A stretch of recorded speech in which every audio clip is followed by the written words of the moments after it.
Heartily welcome to this edition of the Israel Channel. Today we are outside of Jerusalem in a place called Hadassah, and I'm meeting an artist called Yaakov Boussidan. Welcome to the Israel Channel, Yaakov. Welcome. Nice to have you here. Thank you. Yeah. You were born in Egypt, in Port Said. Yes. So can you tell us a little bit about your background? My background will be quite differences because I was born in a period of a Second World War, which it has a lot of atrocities then against the Jews. Since I'm Jewish, I had, since the childhood, to experience something which I couldn't defend myself, or the family couldn't defend themselves. It was a beginning of Zionist dream and how to go to Zion. And it was a period which every Jew was suspect of being betrayed the country which they came from.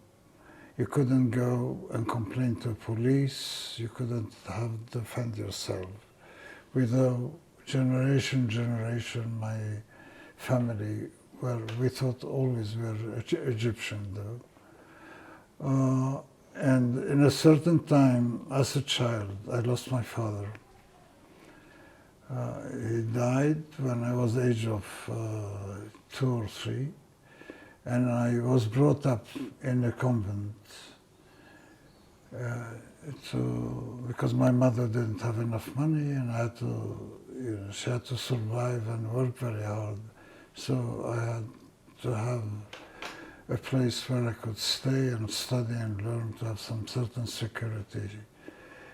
And therefore I had a tremendous experience to meet, first of all, the difference of culture.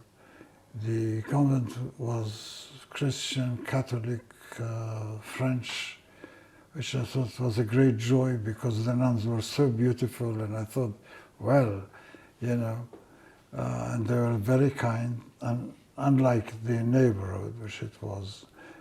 And I had an experience, first time, I think, to see the world into the eye of an artist, even when I was the age of 3. Wow.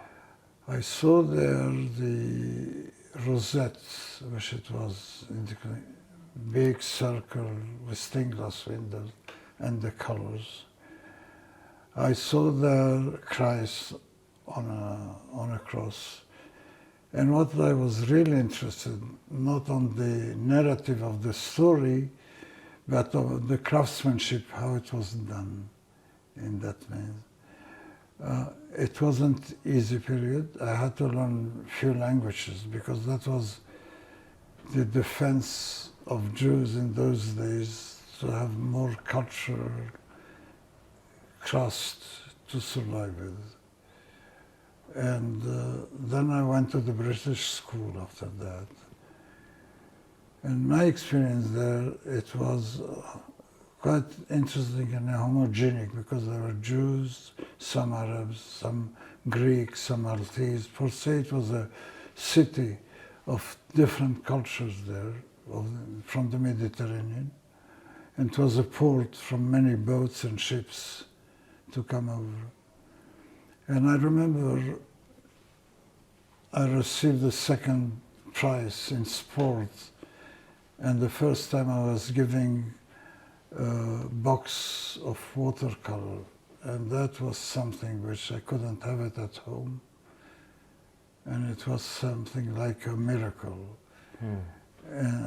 So I wasn't proud of being second or first, but I was very proud to have this box as something which I had to relate to something new in that culture. Was that something that started your artistic career? That it was something to express it physically, but the artistic mode I had it when I was an age of 3, I think, in the At home, I had few paintings from my father, which came from Europe. And I looked upon it, not as a painting, but as still a craftsmanship, how it was done. So I think, yes, it was there with me in there. But this lack of having, back to the box of colors, I had quite a problem with it, because I started to color books which were all black and white. My father didn't like that very much, because he thought I shouldn't destroy books. And I got some punishment out of him. And the punishment is to take a pen and write in calligraphy A, B, C 100 times of this.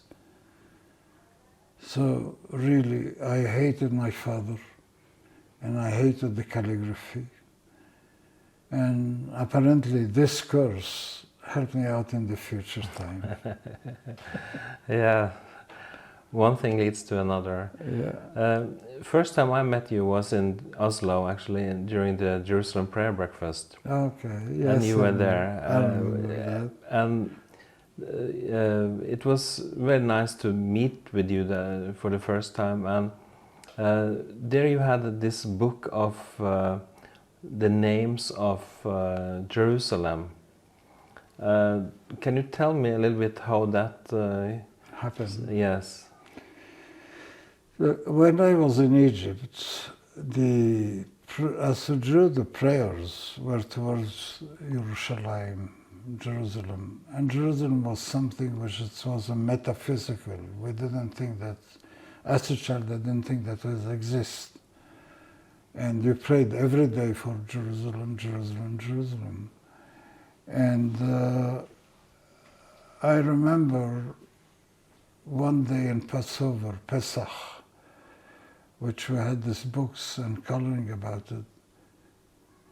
So the expectation by ending the book and the prayer for that festival, it used to be next year in Jerusalem. And luckily, we came to Israel after the creation of Israel, and I saw Yerushalayim. And that was, I think, in love implanted perhaps from the DNA before I was born. And I wanted to do something to say thank you to the city, homage as an artist. I didn't know what. And by being a printer, as an artist printer, and being a calligrapher and things like that, I said, how could I have all those discipline together to make something which could please me anyhow? And I came to the idea to make that book. And the truth is, I started about 30 years ago on a different project, which I wanted to have poetry about Jerusalem. But with the research to have these poems, it took me such a long time, which I don't think I would have ever finished it. And a curious thing, I went to the mayor of Yerushalayim, and I said, I need your help. And he said, what it is about? I said, I'm making a book on poetry of Yerushalayim. He said, how long that will take you? I said, I don't know the depth of the sea. So his answer was, you're not good for me. So I went out with a tail behind my legs. And Professor Feuerstein, which was a great friend, a philosopher, psychologist for children, asked me why I'm enraged and so sorry. I told him the background of the story, and he said, well, why didn't you tell him about the names of Jerusalem?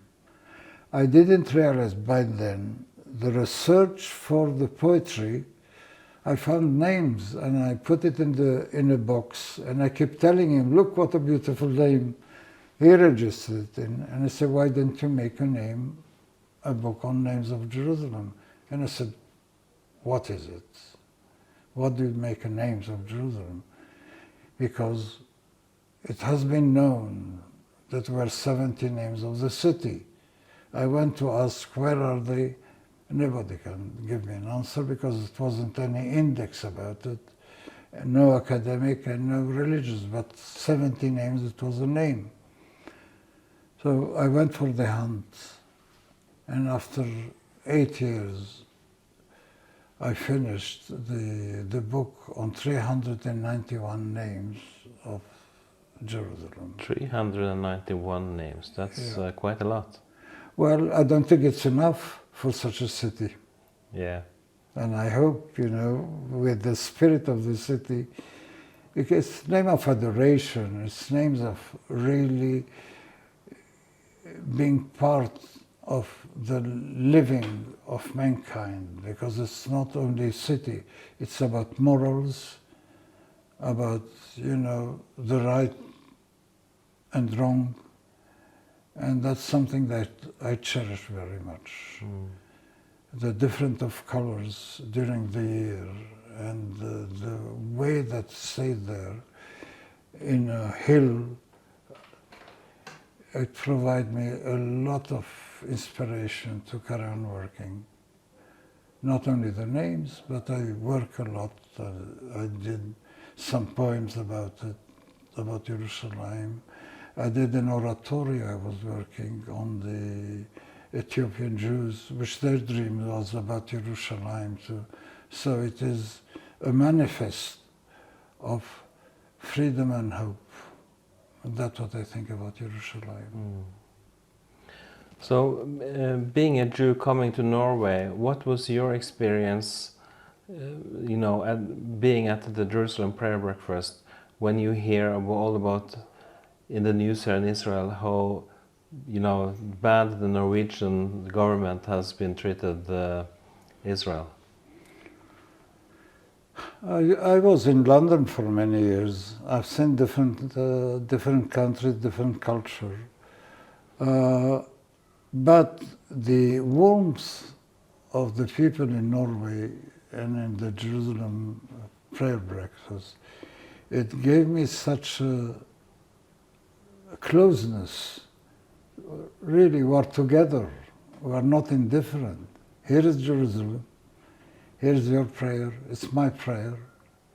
And knowing that, it's gave me a spiritual belief that there is still a humankind that we are seeking for the better future. And that's what was my experience there. Here in Hadassah, Tsur Hadassah, you have an installation called My Dove in the Cleft of the Rock. What does this mean? Well, the dove is with me, to myself. It's symbolic for the spirit. And when I did those doves, I faced them. There are two, one on top of the other, but one facing Jerusalem, and the other facing the center of Tsur Hadassah, because we are one, actually. And those two make one source. That was my purpose of it, yeah. When you named it, the name is taken from a passage in the Bible. What was your purpose and meaning by that? I can't see differences between the Bible and meaning. The Bible was all there with what it's give you and present you, and all what you have is to read and take it from there. So it was part of me too, just about that. So it's very simple, very simple. And I'm grateful that I had the chance to be able to read the Bible and in front of Jerusalem, which it was there. And Jerusalem is forever. It's not a city like other cities. And I'm coming back to the names of Jerusalem. All capital cities, when they were conquered by others, they changed the names for one reason, is to forget the history of the place and to diminish the history of it. Yeah. But the names of Jerusalem, they came because of the people of adoration to the city and to reward it in their heart and the prayers. That to me, it was a motion of the living of the city. They tried to destroy it, it came back again. Destroy it again, it came back again, but more strong, more beautiful, more with asset of understanding in many, many different ways. It's like, I wrote in the book, it's like a diamond with many lights. Yes. When you were in Oslo, the main purpose of your visit to Norway was actually not Jerusalem prayer breakfast, but it was that you have made another book, this Haggadah. Yeah. Can you explain what this Haggadah is about? The Haggadah, it's about the story of coming out of Egypt by order of God, actually. And we had to be enslaved before understanding what freedom is. That one reason that the Jews are not allowed to have slaves is always to remember the time of there. And the question was, you know, what's happening once you leave? You're not free. If you left Egypt, you're not free. The freedom came after accepting the Torah, the law, and then that gave you the freedom to worship, you know, your identity, or things like that. And the Haggadah was expressing my view, because I was born in Egypt, and the whole story about Egypt, it was also my story. And I had a dream to make a book about it. And yeah, I had to think about what the Haggadah could be different than other Haggadah, because there are thousands of them, you know, been through the generation and whatever it is. And I did want to make a book different, not for the reason to abstain myself from it, but to be part of it, of all the people who did the Haggadah, but in understanding it in a very different way. And actually, I have made and added on the Haggadah the link between the creation of the world and the freedom from Egypt. And when God created the world for 6 days, already it was forecast, if we can simplify the thing, by God, that the Jews are going to have the Torah, but after leaving Egypt, after freedom. And he promised Abraham in his word to say, and you should understand that your descendants are going to be enslaved in Egypt, and then they come out, you know, from it. And that was the Haggadah. I worked on it for 9 years. I did the calligraphy, and it was the first time such a Haggadah been done, all in etching. And it's working on plates, etched, printed by hand, did the colors. It was a special project, but it was a walking space in a world which I didn't know how it's going to be end. I knew how I started it. And it's a limited edition of 60 books, which I've been able, after the 9 years, to do it, and the colors. But I have a lot of stories about the process of it, which is maybe one day we can meet again and I could prolong on that, because they're unique too. Yes, we have to just get a brief glimpse of what you have been into.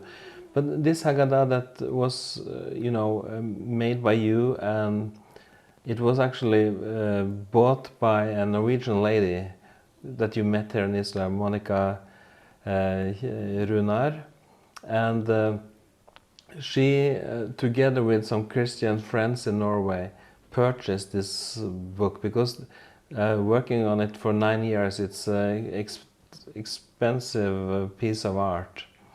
And it was donated to the Jewish community at the synagogue in Oslo. How did you experience this?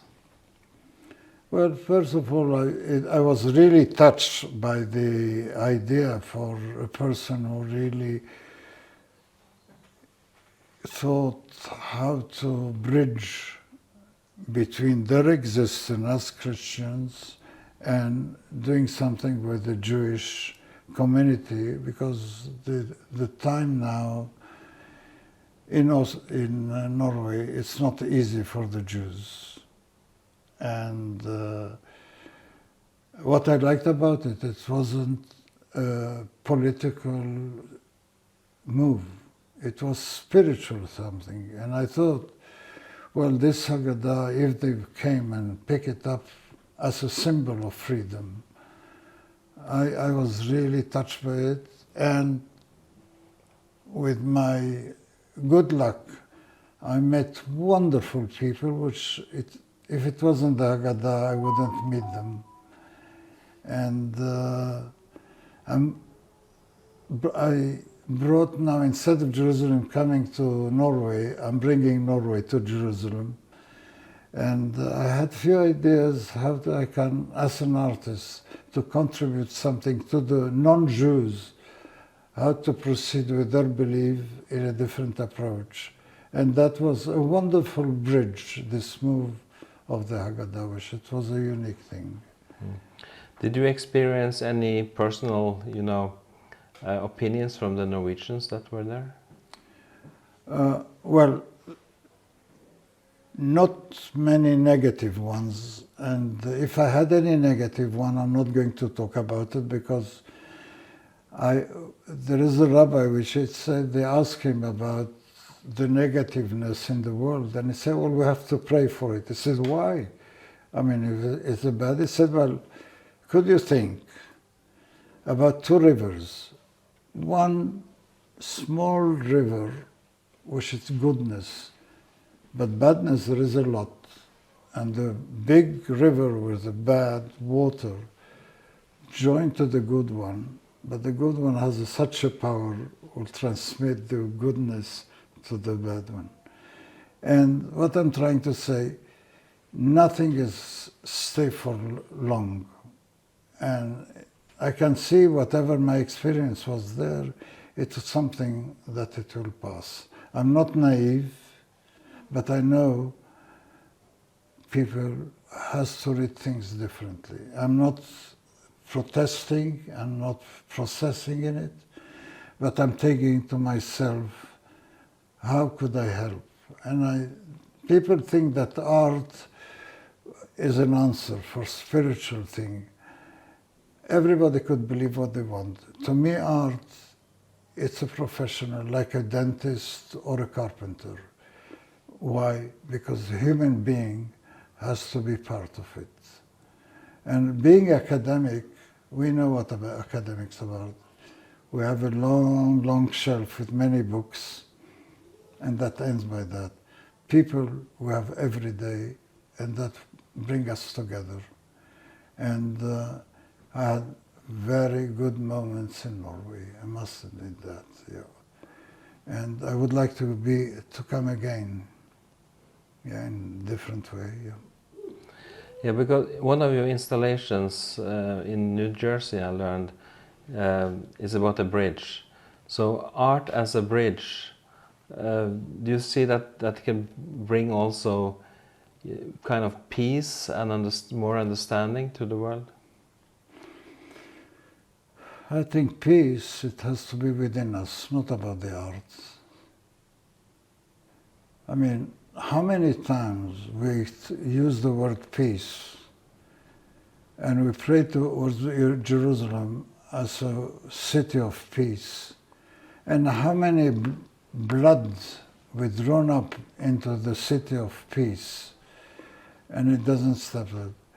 We, as people, we have to take our responsibility and love ourselves first and share it with the others. And okay, peace, it could be something that we can dream about, but it's not a program. We can't say how to do it because the others have a different discipline, a different reading, different understanding what peace is about. But we have really to believe that we need anything to hook on, to stand by, to bring it to something which we can give it to second and third generation. And it's hard work. The hard work is not by giving it to others. The hard work is for us to understand what the meaning of it. Yeah. You mentioned that you like to come to Norway again. What would your agenda be then? It's people. It's giving something of my experience which they may add to their thinking, something new, and that I love to do. Yes, thank you. You are so much welcome to come to Norway again. The time for us has come to an end, unfortunately, but it was so interesting to hear your viewpoints of your work and what you experienced in Oslo. So thank you so much, Yaakov, and welcome to Norway again. I welcome the welcome. Yeah, thank you. Thank you. Thank you. Yes, thank you so much for following us through this program. And thank you also for your support and your prayers. And see you next time. Shabbat Shalom. And God bless you.